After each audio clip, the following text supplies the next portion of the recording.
Momento. Mukhang coach, natuto na sila at ayaw na mapagalitan. Sana.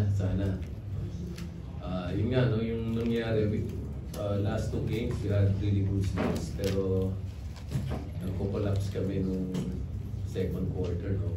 We were able to hold on in this game and maintain control of the whole game. So, before we came out of the locker room, sinabi ko lang, unburden ourselves of the losing streak. Natin isipin yung losing streak. Isipin lang natin, mag-compete lang tayo. We can win at our best. If we're competing at our best, that's really the time that we win. But yung mga last games namin, pagka nawalan kami ng focus, dun bumabagsak yung laro namin. So, ang objective lang namin today is really keep our focus, just compete. At the end of the game, we go back to the locker room. If we competed well, we would have won the game. If we did not compete well, talo tayo.